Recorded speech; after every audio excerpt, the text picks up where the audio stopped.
Bismillahirrahmanirrahim. Assalamualaikum warahmatullahi wabarakatuh. Alhamdulillahi rabbil alamin. Wassalatu wassalamu ala ashrafil anbiya'i wal mursalin wa ala alihi wa ashabihi wa man tabi'ahum bi ihsanin ila yaumiddin, amma ba'd. Hadirin jamaah salat maghrib yang dirahmati oleh Allah Subhanahu wa taala. Alhamdulillah, kita bersyukur kepada Allah Subhanahu wa taala atas segala nikmat yang Allah karuniakan kepada kita semua. Salam dan salawat kepada Nabi kita Muhammad sallallahu alaihi wasallam. Hadirin jamaah salat maghrib yang dirahmati oleh Allah Subhanahu wa taala, kita melanjutkan pembahasan kita dari kitab Qisasul Anbiya'i Al-Qasasul Haqq, karangan Syekh Abdul Qadir Syaibatul Hamdi rahimahullahu ta'ala. Dan insyaAllah kita akan mulai dengan pembahasan tentang Nabi Hud alaihissalam. Masih tersisa 2 ayat dan 1 hadis atau 2 hadis berkaitan dengan kisah Nabi Hud alaihissalam. Jadi di dalam Al-Quran surah Al-Haqqah, Allah Subhanahu wa taala berfirman, wa amma 'adun fa'uhliku birihin sarsarin 'atiyah. Dan adapun 'Ad, kaum 'Ad, kaumnya Nabi Hud alaihissalam, mereka dibinasakan oleh Allah Subhanahu wa taala dengan dingin, dengan angin yang kencang dan dingin. Nah, sakharaha alaihim sab'a layalin wa thamaniyata ayyamin husuma fataral qauma fiha sar'a ka'annahum a'jazu nakhlin khawiyah. Allah Subhanahu wa taala menimpakan mereka dengan angin yang kencang dan dingin tersebut selama 7 malam 8 hari, berturut-turut, tidak henti-hentinya, yang membuat mereka semuanya meninggal dunia dan jasad-jasad mereka ibarat seperti pohon kurma yang tumbang dan sudah lapuk. Fahal tara lahum min baqiyah, dan apakah kalian melihat ada yang tersisa dari mereka itu?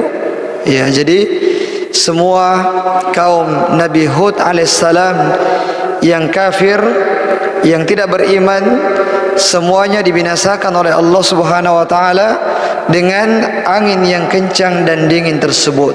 Padahal mereka sebelumnya kita sebutkan, mereka adalah manusia-manusia yang memiliki kekuatan fisik yang luar biasa. Tapi dengan tentara Allah Subhanahu wa taala, yaitu angin, dengan angin saja mereka binasa. Karena angin ini bukan sembarang angin, tapi dia adalah angin yang kencang dan juga dingin, yang bertiup selama 7 malam 8 hari. Nah, kemudian di ayat yang lain Allah Subhanahu wa taala berfirman, alam tara kaifa fa'ala rabbuka bi'ad. Apakah kalian tidak melihat bagaimana Allah membinasakan kaum 'Ad, Iram dzatil imad, yang memiliki bangunan-bangunan yang kokoh, allati lam yukhlaq mithluha fil bilad, yang belum pernah dibangun, yang belum pernah dibuat bangunan yang sekokoh tersebut di zamannya dan juga sebelumnya. Nah, yang menunjukkan betapa kuatnya mereka, betapa hebatnya mereka di dalam membangun tempat tinggal yang kokoh. Nah, kemudian di dalam hadis Aisyah radhiyallahu anha mengatakan, kana idza ra'a ghaiman aw rihan urifa dzalika min wajhi. Bahwasanya Nabi sallallahu alaihi wasallam kalau melihat awan yang mendung yang hitam, yang gelap, atau angin yang kencang, maka hal tersebut akan diketahui dari mimik wajah beliau sallallahu alaihi wasallam. Ya, mimiknya berubah seperti orang yang ketakutan. Kemudian Aisyah radhiyallahu anha berkata, "Ya Rasulullah, innan nasa idza ra'awul ghaima farihu raja'an yakuna fihi al-matar wa araka idza ra'aitahu urifa fi wajhika al-karahiyah." Wahai Rasulullah, biasanya ya orang-orang itu kalau lihat mendung, lihat awan gelap, ya, atau ada angin yang berhembus yang menandakan akan datang hujan, maka mereka akan bergembira. Mereka akan gembira dengan mendung, dengan angin yang mereka lihat, yang mereka rasakan. Tapi saya melihatmu Rasulullah justru sebaliknya, ya, seperti orang yang khawatir terhadap sesuatu. Kemudian kata Rasulullah, "Ya Aisyah, ma yu'minuni an yakuna fihi azabun qad uzziba qaumun birrih wa qad ra'a qaumun al-azaba faqalu hadza 'aridun mumtiruna." Wahai Aisyah, apa yang membuat saya merasa aman bahwasanya yang datang itu bukan azab? Ya, jadi yang membuat Rasulullah khawatir dengan adanya mendung, awan yang gelap, adanya angin yang kencang, yang membuat Rasulullah khawatir adalah karena tidak ada jaminan. Boleh jadi yang kita lihat itu adalah azab yang dikirim oleh Allah Subhanahu wa taala untuk mengazab orang-orang musyrikin. Nah, bukankah ada kaum yang telah diazab oleh Allah Subhanahu wa taala dengan angin? Kaum apa itu? Yaitu kaum Ad. Ya, kaum Ad, kaumnya Nabi Hud yang diazab dengan angin. Mereka mengatakan pada saat datang muncul dari kejauhan awan yang tebal, yang hitam, yang gelap, mereka mengatakan hadza 'aridun mumtiruna. Ini adalah awan yang akan datang untuk memberikan hujan kepada kami, untuk menumbuhkan tanaman-tanaman kita. Tapi ternyata ketika awan tersebut mendekat, justru itu adalah angin yang kencang, yang dingin, yang membinasakan mereka semuanya. Padahal ya sebelumnya mereka menganggap bahwa yang akan datang ini adalah kebaikan. Yang akan datang ini adalah awan yang membawa kebaikan yang banyak. Tapi ternyata yang datang adalah angin kencang dingin yang membinasakan mereka semua. Di dalam hadis yang lain disebutkan oleh Aisyah radhiyallahu taala anha bahwa ketika bertiup angin yang kencang, maka Nabi sallallahu alaihi wasallam akan berdoa, Allahumma inni as'aluka khairaha wa khaira ma fiha wa khaira ma arsalta bihi wa a'udzu bika min syarriha wa syarri ma fiha wa syarri ma arsalta bihi.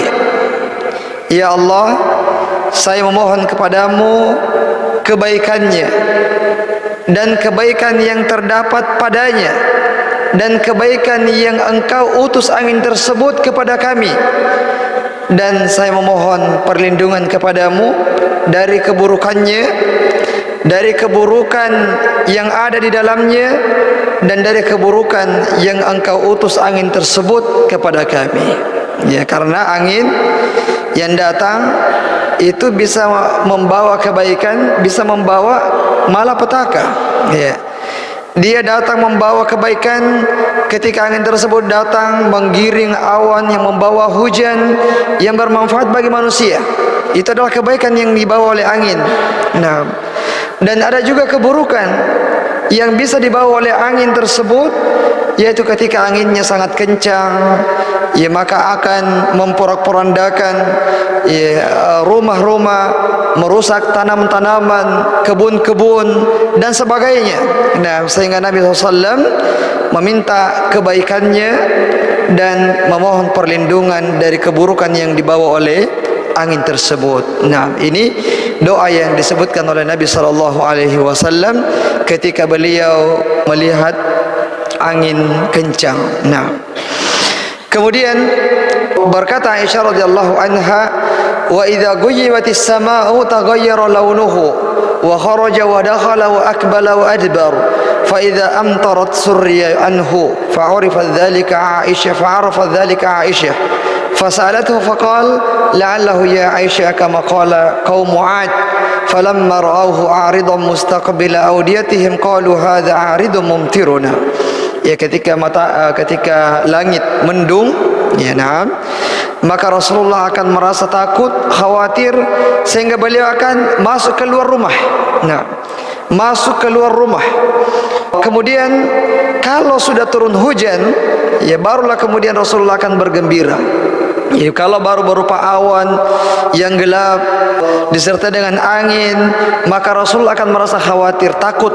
Nah, tapi kalau sudah turun hujan, ya barulah kemudian Rasulullah bergembira dan berdoa kepada Allah Subhanahu wa taala, Allahumma shayyiban nafi'an. Ya Allah, jadikanlah hujan ini sebagai hujan yang bermanfaat. Nah, dan ketika ditanya kenapa begitu Rasulullah, kenapa engkau begitu khawatir, ya lagi-lagi Rasulullah mengatakan, wahai Aisyah, ya jangan sampai kita ini sama dengan perkataannya kaumnya Nabi Hud alaihissalam.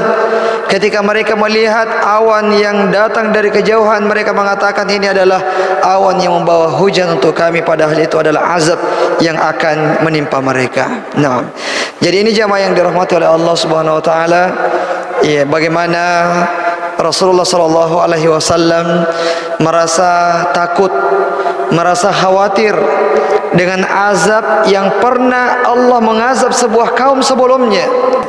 Padahal beliau adalah seorang nabi yang kata Allah Subhanahu wa taala bahwa wa ma kana Allahu mu'adzibahum wa anta fihim.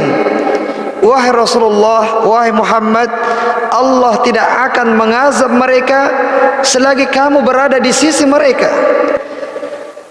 Tapi meskipun demikian Rasulullah merasa khawatir, jangan sampai kemudian Allah akan menurunkan bencana kepada mereka.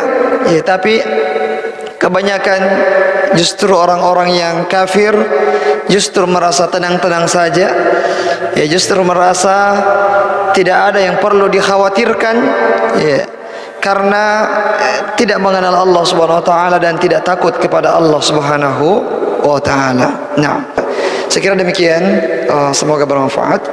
Subhanakallahumma bihamdik asyhadu an la ilaha illa anta astaghfiruka wa atubu ilaik. Assalamualaikum warahmatullahi wabarakatuh.